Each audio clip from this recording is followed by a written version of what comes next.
Okay, we're now in YouTube mode, and Zamorak, the new trailer, has been released, and we're gonna have a little bit of a deep dive into it over the next, I don't know how many minutes.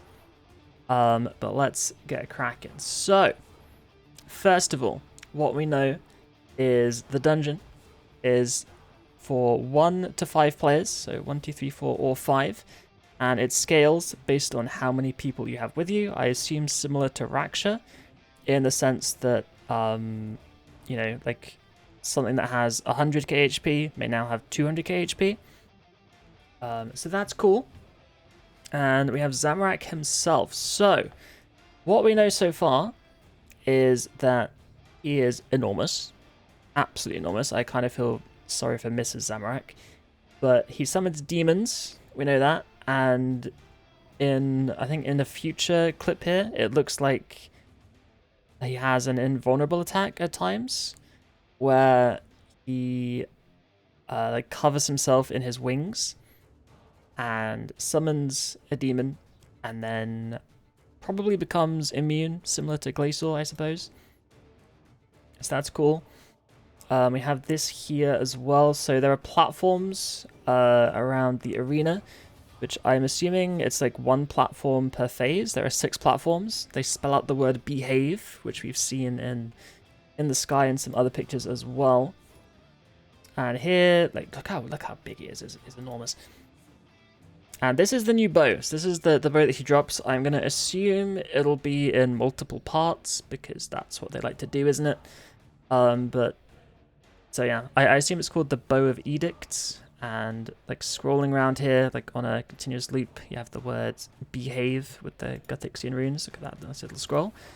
So if you're expecting a red bow, a Zamorak bow, then you were wrong.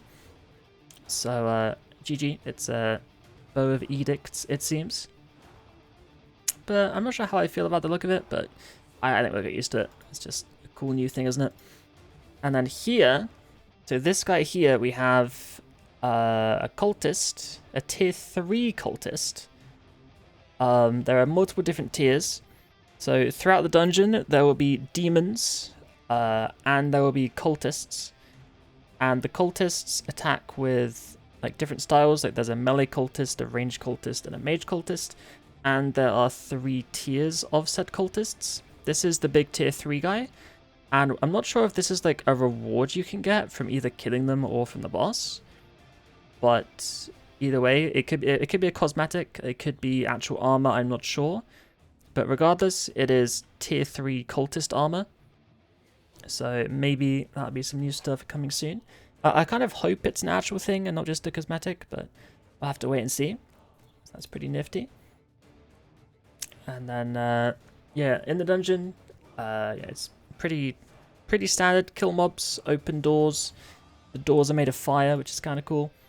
Zami here, standing in front of the big sword of edicts. That's why he's green. It's the glow from the sword. He's not actually green. It just looks like it. Got some Christmas bells for his little jingles. And what else do we have? So there is also something quite interesting. There is an Enrage system at this dungeon. So the Enrage, it's pretty standard. Higher Enrage equals more health, and assumingly, I would assume more damage as well towards the, more damage and more health on the mobs. So every time you do it and you go up in rage, it'll be a little bit scarier.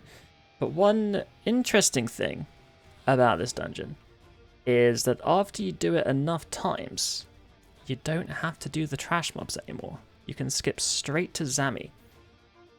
So we're not sure how many times you need to do the dungeon for that to happen. Hopefully it's a reasonable amount. But we'll have to wait and see. And as for Dungeon Enrage, we don't know how it works exactly. Whether it will be like, if one person on your team has 100% Enrage and everyone else has 0%, like, can you all do 100% then? I'm not sure. I have to wait and see how that works, because yeah, it is group Enrage as well. So it's going to be quite interesting. But yeah, we're running through the Undercity of Centerston. And assuming we end up at the Sword of Edicts in the Wilderness. We're kind of like just working our way northwards, traveling through the streets until we find the big sword. So we'll see how that goes. And yeah, here are the demons. So just like either lesser demons or greater demons, new models. They have the walls, like the barriers, fire, scary stuff. And then here, like, so these are the cultists I mentioned earlier. That guy's range, that guy's probably magic, that guy might be melee, it's hard to see. And then behind them, there's also a big demon. You can just about see him for a second there. So whether he's like just a greater demon or a mini boss, we don't know. But we'll have to wait and see.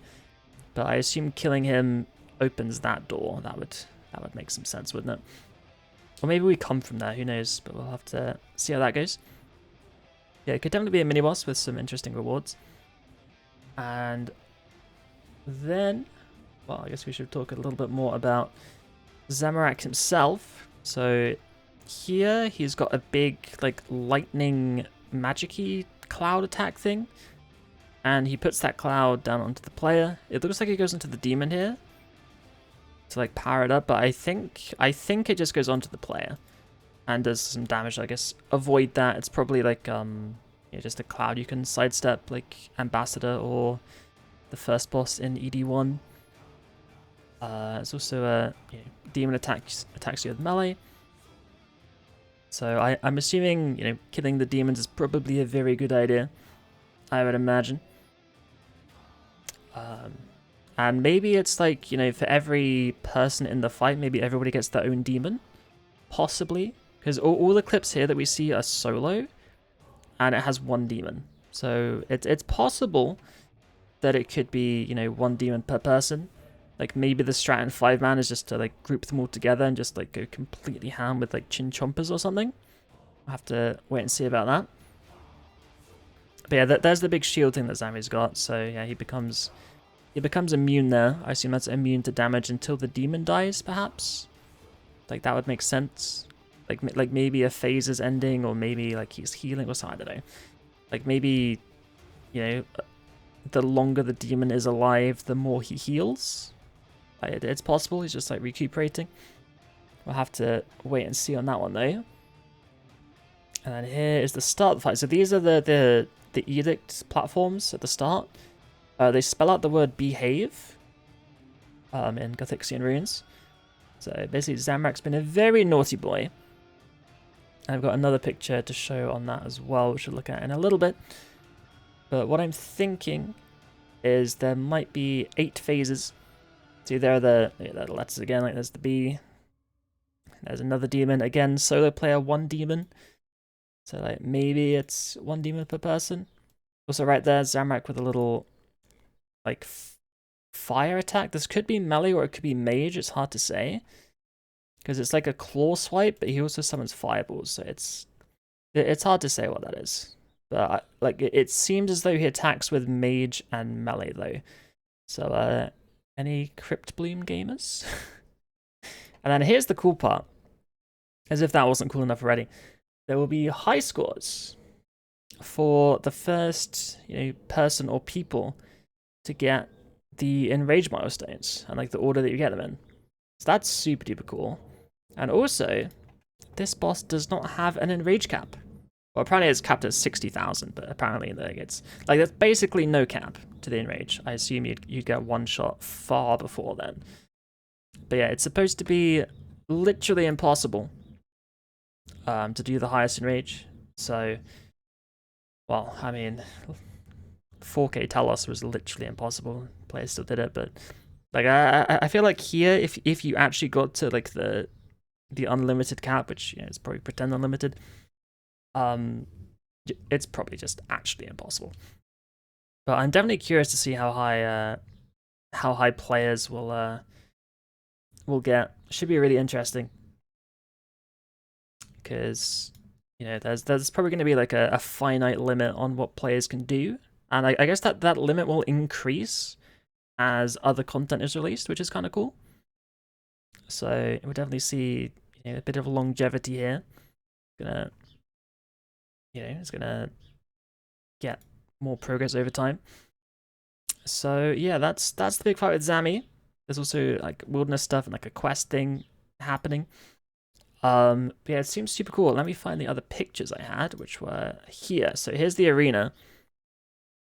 So you see there's a platform there, platform there, platform there, platform there, and there should be 2 more platforms behind us as well. So what I'm thinking is phase 1 is just like you fighting Zami like right here. And then phase 2 is the first platform. Phase 3 second, you know, so you go all the way around. So it's phase 1, 2, 3, 4, 5, 6, 7, and then maybe one final phase at the end where you just finish him off and send him into Narnia or something. That's my assumption. So maybe like an 8-phase boss.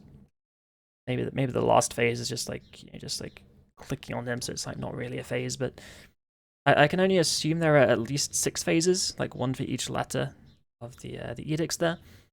And I assume each of those phases have their own unique mechanics, and who knows what else. Definitely demons. Definitely a bit of shenanigans going on. Yeah, that'd be my assumption. But big arena though, very big arena. So I do wonder if we're gonna make use of the entire thing. But yeah, it looks super awesome. Very excited for it. Hopefully this is a decent enough overview.